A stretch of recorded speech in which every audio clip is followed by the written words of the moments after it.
धन गुरु अमरदास जी महाराज ऐसी बृद्ध मूर्ति ਹਨ जिन्हां दे जीवन ਦੀ ਛਾਪ जगत ਨੂੰ ਇਹ ਉਪਦੇਸ਼ ਦਿੰਦੀ ਹੈ कि उम्र के किसी भी हिस्से विच मनुख ਨੂੰ निराश नहीं होना चाहिए। चाहे शरीर बुढ़ा भी हो गया बिरध भी हो गया पर मनुख के अंदर अगर उत्साह है, उमंग है, आशा है तो बहुत वड्डे वड्डे कम उस अवस्था विच भी हो सकते ने जबकि अक्सर बुढ़े पिछ लोकी निराशा के खड़ विच जा गिरदे ने। धन गुरु अमरदास जी महाराज का जन्म पिंड बासरके जिला अमृतसर माता लक्ष्मी जी की कुखों पिता तेजभान के घर विच होया। आप जी का जन्म विसाख सुदी 14 1526 विच होया। आप जी की संतान मोहरी जी, मोहन जी ते 2 पुत्रियां दानी जी, भानी जी। ये आप जी का गृहस्थी जीवन सी। बच्चियां विच, परिवार विच, घर गृहस्थी विच आप जीवन इस ढंग का बतीत कर रहे सन जैसे कि पानी विच रहिंदा होया कमल। लेकिन फिर भी एक धू अंदर बनी रहिंदी सी कि परम आनंद वो जो समाधि है वो नसीब होवे। कहते ने आपने इसी इच्छा नु मुख रख के थां थां ते तीर्थां दा भी रटन कीता और अक्सर गाहे बगाहे हरिद्वार भी जांदे सन।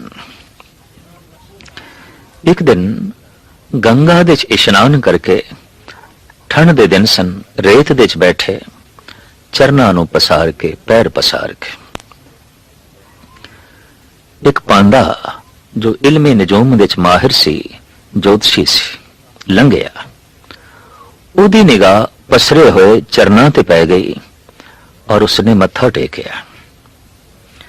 धन गुरु अमरदास जी महाराज ने रोकया, आखिया ब्राह्मण देवता मैं तो खत्री हाँ, तू ब्राह्मण है, कुल करके जात करके तू उच्चा है, मैनू क्यों मत्था टेके? तो ब्राह्मण हाथ जोड़ के कहने लगा, महाराज थोड़े चरना विच पद्म है, ये पद्म ते किसी ब्रह्म ज्ञानी दे चरना विच हुंदा है, ये पद्म ते किसी पहुंची हुई रूह दे चरना च हुंदा है, थोड़े कदमां विच पद्म। तां गुरु अमरदास जी महाराज बड़ी रूहानी मुस्कुराहट च कहने लगे, ब्राह्मण देवता मैं ते एक यात्री हाँ, बिल्कुल यात्री। वो ब्राह्मण कहने लगा, महाराज ये बीज अजे अंकुरित नहीं होएगा, होया ये होने वाला है, और जदों ये बीज अंकुरित होवे मैनू बोलना नहीं, मैं थोड़े चरना चाहांगा, मैं थोड़े दर्शन करने लई फिर आवांगा। रब दी नेत गुरु अंगद देव जी महाराज दी पुत्री बीबी अमरो आप दे भतीजे नू व्याई गई। इस तरीके नाल गुरु अंगद देव जी महाराज दी बच्ची आप जी दी नूह बनी। एक दिन बीबी अमरो साहिब श्री गुरु नानक देव जी महाराज दी बाणी चाटी नू रिड़कदे होया अलाप रही सी, पढ़ रही सी, बड़े मधुर ढंग दे, बड़े मधुर वेग दे।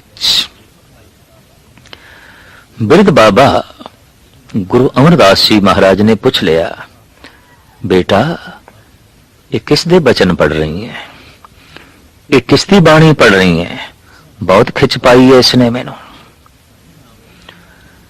तां नूह राणी कहने लगी, बाबा ये बाणी धन गुरु अंगद देव जी महाराज दी है, दूसरे गुरु नानक और वो मेरे पिता ने, रिश्ते विच मेरे पिता ने हैं, थोड़े पिता ने नाम जरूर सुनिया सी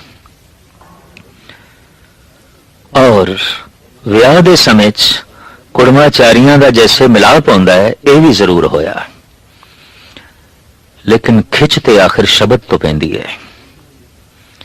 अगर कालियां घटावां सूरज दे अगों भी आ जान तो एक दफा पृथ्वी ते अंधकार हो ही जाता है।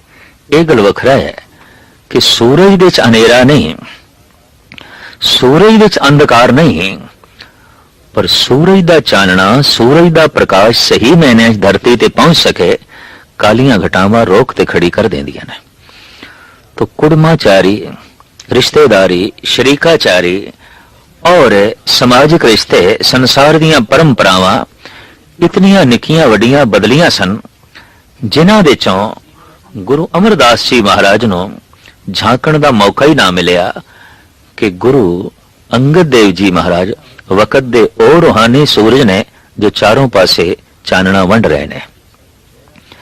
पर अज जद उस सूरज दी एक किरण कन्ना दे च पई, शब्द ते आखिर कन्ना च ही पएगा, और सुनिया अपनी नूह राणी तो दर्शनां लई चल पे। शरीक दे ते कुड़माचारी है, और फिर आप पुत्र वाले ने, बेटे वाले ने, जबकि गुरु अंगद देव जी महाराज पुत्री वाले सन। आखिर भारतीय परंपरा के मुताबिक लड़की वाले अक्सर अपने आप को निर्माणता च रखते हैं, गरीबी च रखते हैं, और हमेशा लड़के वाले स्वय अभिमान दे नाल आंदे ने, मान ताण दे नाल आंदे ने। पर अज कुछ रूहानी दुनिया की झलक ने उल्टी गंगा चला दी। अज लड़के वालियां दा सरप्रस्त मुखी बिरद बाबा अमरदास गुरु अंगद देव जी महाराज दे दर्शनां लई चले है, रिश्ते च कुड़माचारी है। खंडूर साहब आके जब दीदार कीते, भरी संगत विच गुरु अंगद देव जी महाराज दे मुखारबिंद तो जद अमृतमयी बचन सुने, तो जिस ढंग नाल कहंदे ने सिर झुकदा है, झुकाया नहीं जाता, सुभावक ही झुक गया। कदमां ते डिग पे, डंडौत कीती ते हथ जोड़ के बेनती कीती, गुरुदेव इस कुड़माचारी दे रिश्ते नूं मैं एक पासे करदा। मैं अज तो आप दा सेवक, आप दा सिख, और वाकई आपने मैनू कबूल किया है। सेवक दे रूप विच तां जरूर कोई सेवा भी बख्शो, मैं सेवा भी करा। हुण एक ते बिरद शरीर गालवन 70 तो उच्ची टपी हुई अवस्था, बिरद शरीर पर उत्साह बड़ा है, उमंग बढ़ गया। गुरु अंगद देव जी महाराज ने हां कर दी, ठीक है सेवक दे रूप विच तुसी कबूल, सानू अमृत वेले इशनान करा दिता करो। रोज दी सेवा। हुण ब्यासा अद्धी रात नू उठदे ने, सिर ते गागर रखदे ने, और आप जांदे ने पहले स्वयं इशनान करदे ने, फिर गागर नू ब्यासा दे जल नाल भर के सिर ते रखदे ने। ये भरी हुई गागर जद चुक के बिरद बाबा गुरु अंगद देव जी महाराज दे मार्ग ते चलदा है, ते इंज जापदा है जिवें त्रिलोकी दा भार इस बिरद बाबे ने चुके होया, जिवें समूह संसार दी जिम्मेवारी इस बाबे ने चुकी हुई है। बाद दे च वाकई आप दे किरदार राही, आप दे प्रचार राही ये सब कुछ प्रगट भी होया। ये सेवा आपने कोई एक दिन नहीं की थी, एक महीना नहीं की थी, एक साल नहीं बल्कि 12 साल की थी।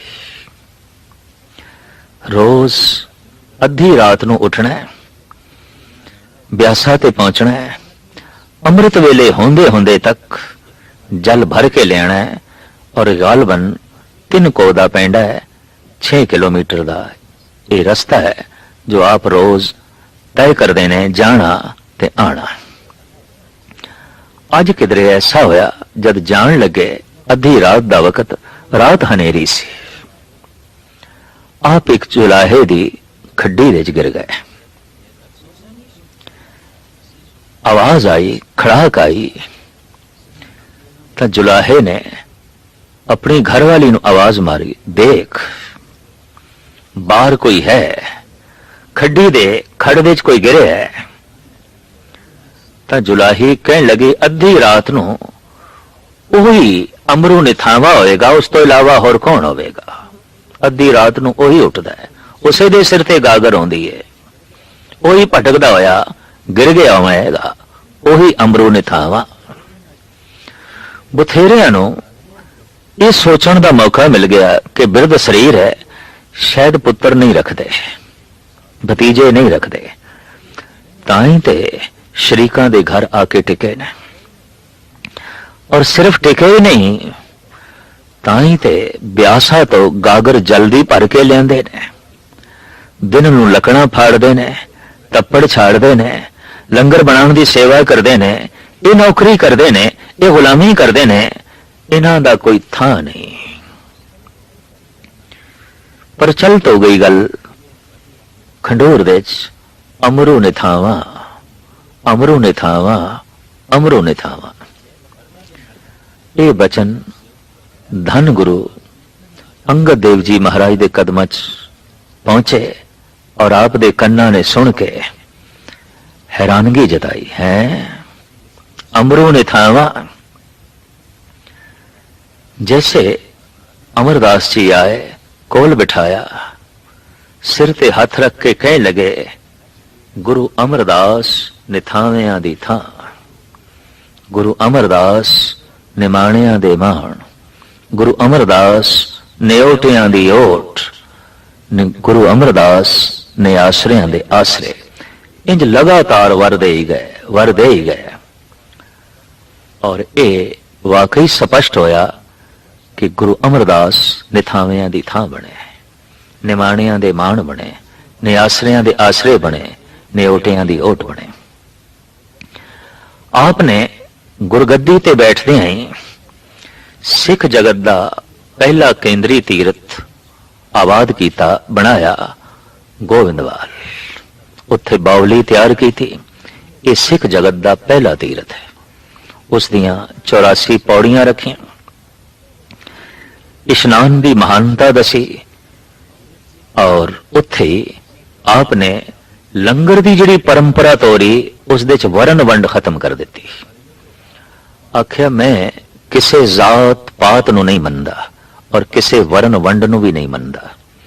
80% इस देश की आबादी जो शूद्र कही जाती सी, इस दे सारे किरती बंदे आ जाते सन। लोहार, दरखान, धोबी, जुलाहे, चमार, मामार, कुमार, ये सारे लोग किरती शूद्र कहे जाते सन। गुरु अमरदास जी महाराज ने अपने बूहे इन्हां सारियां लई खोल दिते। अज तक धर्म मंदिरां दे और विद्यालयों के दरवाजे जो इन्हां लई बंद सन खोल दिते, और आख्या कट्ठे बैठ के इक्को ही पंगत दे लंगर छको, राणा रंग बराबरी कर दी। गुरु अमरदास जी महाराज इस तरीके दे नाल गुरु नानक दे कलाम दा, गुरु नानक दी जोत दा अगां प्रसार कर रहे ने। कहते ने दर्शना दी लो अकबर दे अंदर भी पैदा हुई। उस जमाने दा मुगल सम्राट, मुगले आजम अकबर, जो अक्सर मन दे साधु फकीरां दी संगत दी तलब रखदा सी, इच्छा भी रखदा सी, और ये इच्छा किसी घाट दे कारण करके पैदा हुई। घाट ऐसी अधकड़ जी उम्र हो गई, घर दे संतान नहीं सी। तो किसी ने कहा तीसरे गुरु नानक गुरु अमरदास जी महाराज के दर तो ये वर प्राप्त करो। गुरु अमरदास जी महाराज ने सिख संगत को हुक्म किया होया सी, पहले पंगत पाछे संगत। जो पंगत विच बैठ के पहले लंगर प्रसाद छकण नूं तैयार नहीं, उन्होंने संगत विच बैठ के रूहानी प्रसाद नहीं मिलेगा। ये आपने इस वास्ते किया कि वरण वंड ते जात पात की प्रथा नूं खत्म करना सी। पर अज पहुंच गया मुगले आजम अकबर, ते जद चौबदार भजे होया गया ते हाथ जोड़ के बेनती करन लगा धन गुरु अमरदास जी महाराज नूं मुगले आजम अकबर आया है तो सतगुरां दे मुखार बिन तो वही बचन निकले, पहले पंगत पाछे संगत, पहले पंगत पाछे संगत। चौबदार इशारा समझ गया। वो मुगल आजम नूं कहण लगा, पहले आप नूं पंगत विच बैठ के लंगर छकना पेगा, फिर धन गुरु अमरदास जी महाराज दे दर्शन होणगे, फिर संगत विच प्रभु दी बाणी और ईश्वरी उपदेश सुनने का मौका मिलेगा। बैठ गए पंगत विच अकबर, पर लंगर दा जो अज प्रसाद छकिया, इस प्रसाद दे चों भी रूहानी सुगंध की प्राप्ति हुई। स्वाद नूं लैके बिस्माद होया अकबर। आनंद विच ऐसा स्वाद, दाल विच ऐसा स्वाद। हैरान होके सेवादारों तो पुछदा है, तो सेवादार कहंदे ने, बादशाह सलामत, रब्बी प्रसाद, रब्बी रहमत, रब्बी चिंतन इस भोजन नाल जुड़े होया है। इस वास्ते प्रसाद है, बख्शिश है, रहमत है। यह स्वाद प्रभु दा है, अकाल पुरख दा है, ईश्वर दा है। इस तो बाद दर्शन नसीब होए, मत्था टेकिया और अकबर ने बेनती की थी, मैं 100 पिंड जागीर दे आप जी नूं देना ताकि ये लंगर आप दा खुश असलूबी नाल चल सके। तो गुरु अमरदास जी महाराज कहन लगे, ये 10 नौहां दी किरत जो सिंह करते ने, उस दसवंध नाल लंगर चलता है, शहनशाही खजाने चो नहीं चलाया जा सकता। असी ये मर्यादा बनाई है कि हुकूमत दे खजाने तो लंगर नहीं चलेगा। ये लंगर चलेगा किरती लोगां दी किरत दा जो दसवां हिस्सा है उस तो चलेगा, ताकि लंगर दा स्वाद बनिया रहे, रस बनिया रहे। आपने सख्ती नाल दसवंध दी मर्यादा नूं भी लागत कीता। योही सिख है जो अपनी किरत दा 10वां हिस्सा दान दे रूप विच अर्पण करदा है गुरु नूं या लोड़वंदां नूं। गुरु गोबिंद सिंह जी महाराज ने तो ऐसा लिखा है कि जो बाबे के दाम न दे हैं तिन ते गह बाबर के ले। जो रब दे नाम दा 10वां हिस्सा नहीं कटदा, कोई ना कोई ऐसा दूत आउंदा है, ओदे नाल उसदा सब कुछ ही चला जाता है। ऐ बंदे 9 हिस्से तू रख ले, 10वां गुरु दा है, धर्म दा है, ईश्वर दा है। उंज भी एक सार कितावली दा करता कहंदा है, धन के भागी 4 हैं, धर्म चोर निरप आग। अगर धर्म का हिस्सा नहीं दिता गया तो चोर ले जाएगा, अगन भेंट हो जाएगा, या राजगर्दी दे जेर असर हो जाएगा।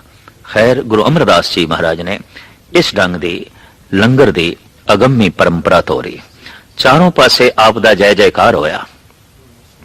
धन गुरु अंगद देव जी महाराज दे साहिबजादे दातो जी, दासो जी कहते ने, ए जस ओ नहीं सहार सके।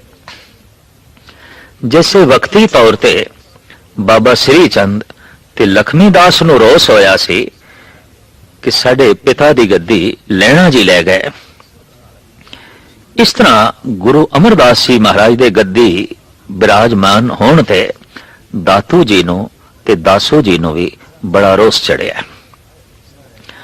अज शरीकां दे भड़काए हुए और शरीकां ने कन भरे। देखो, जात पात की परंपरा ही तोड़ दी गुरु अमरदास जी ने, वर्ण वंड की परंपरा ही तोड़ दी। और ये सिर्फ दातो ही नहीं, मरवाहा ये ते अकबर के दरबार विच फरियाद भी लेके चला गया सी कि भारत की जो पुरानी संस्कृति है, खत्री ब्राह्मण शूद्र वैश्य, ये 4 वर्णा की मनोत, ये गुरु अमरदास ने तोड़ दी। और साहिब गुरु अमरदास जी महाराज का उपदेश भी, जात का गर्भ न कर मूरख गवारा, इस गर्भ ते उपजे बहुत बेकारा।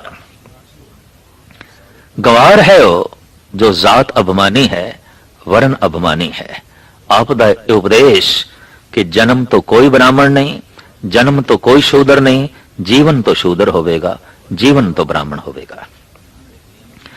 दातू जी ने एकदम संगत विच आके सतगुरुदेव जी महाराज सिंघासन ते बैठे सन, सीने दे खिंच के लत मारी। बिरध शरीर 84 साल दा सिंघासन तो थले गिरे। एकदम अपने आप नूं संभालिया ते संभालदियां सार आपने दातू दे कदम पकड़ ले, चरण पकड़ ले और जो बेनती की थी सिख जगत दे महान इतिहासकार, कवि ते ब्रह्मनिष्ठ चूड़ामणि भाई संतोख सिंह जी ने इंज लिखे ने। एक तो सेवा करते रहे हूं, द्वितीय बैते बिरद भय हूं, याते अधिक शरीर कठोरा, तुमरे चरण मृदर न थोरा। ऐ दातू जी, एक ते मेरी उम्र वडेरी है, 84 साल दा हो गया, जिस करके मेरिया हड्डियां सख्त हो गई, चमड़ी सख्त हो गई, मांस सख्त हो गए। उम्र दे वड्डे होण नाल शरीर कठोर हो गया।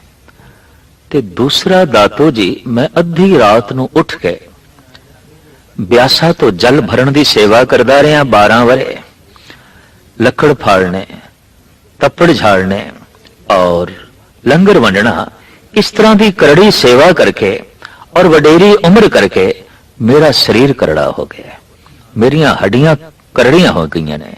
एक तो सेवा करत रहे हूं, द्वितीय बैते बिरद भय हूं, याते अधिक शरीर कठोरा, तुमरे चरण मृदर न थोरा। तो मेरा शरीर बड़ा करड़ा हो गया, थोड़े चरण बड़े कोमल ने, तुसी मैनू खिंच के लत मारी है, किधरे थोड़े चरना नू मोच ते नहीं आई। इंज हाथ जोड़ के खड़े ने। दातू दा अहंकार ते क्रोध पानी पानी हो गया और आखण लगा, यही निर्माणता, यही गरीबी, दरअसल इसे करके तुसी साडा घर लुट के ले गए, साडी गद्दी ले गए, साडी विरासत तुसी ले गए। पर यह बचन भी बड़ी खुशी नाल गुरु अमरदास जी महाराज हाथ जोड़ के सुनते रहे। जिथे आपने वरण वंड जात की प्रथा नूं खत्म किया, उत्थे एक तीसरी लानत छा गई सी, देश देश पड़दे दी, इस्त्री नूं लंबा घुंड कढ़ाना या बुरके दे च रखना। कुछ इस्लामी तहजीब का असर ते कुछ मनुख दी प्रबल वासना करके इस्त्री जगत का अपना एक संकोच, लंबा घुंड और बुरका आलमे वजूद दे आया। गुरु अमरदास जी महाराज इसकी मुखालफत करते हैं और आपने हुक्म कर दिता कि संगत दे कोई भी बीबी पर्दा करके ना आवे, बुरके दे च ना आवे, घुंड कट के ना आवे। कहते हिमाचल प्रदेश के राजे दी, पहाड़ी राजियां दी एक राणी किधरे बहुत लंबा घुंड कट के पातशाह दे दर्शन करन लई आई, ते गुरु अमरदास जी महाराज ने कह दिता, कौन झल्ली आई है? झल्ली हो गई सी। और फिर जब शरीका ने, राजे ने बेनती की थी, महाराज ये झल्ली हो गई, ये तो ठीक नहीं होया, तो पातशाह कहने लगे, कोई नहीं, घोंडे के पासे करके लंगर दे भांडे मांजे, ठीक हो जाएगी। और वाकई वो ठीक हो गई। उस तो बाद गुरु अमरदास जी महाराज दे दरबार दे कोई भी बीबी घुंड करके नहीं आउंदी सी, बुरके दे जो है नहीं आउंदी सी। गुरु ग्रंथ साहब जी महाराज दी बाणी बुरके दी मुखालफत कर दी है, पर्दे दी मुखालफत कर दी है। रहो रहोरी बहुरिया घूंघट जिन काढ़े, अंत की बार लहे गिन आंडे। ऐ बहू, ऐ बीबी, घुंड क्यों कट रही है? संगत विच बैठ, घुंड नूं एक पासे करके। हाँ, अगर घुंड कढ़ना ही है, वाकई पर्दा करना ही है, तो घुंड ते ए होंदा है, घूंघट तेरो तो ऊपर साचे, हर गुण गाए कुदे अर नाचे। घुंड ते होंदा है शर्मो हया दा, घुंड ते होंदा है मासूमियत दा, सच्चाई दा। अगर यही नहीं तो कपड़े दा घुंड, कपड़े दा बुरका इज्जत नहीं बचा सकेगा। शर्मो हया ते सच्चाई एक ऐसा पड़दा है कि मनुख लई वही लाभकारी होंदा है।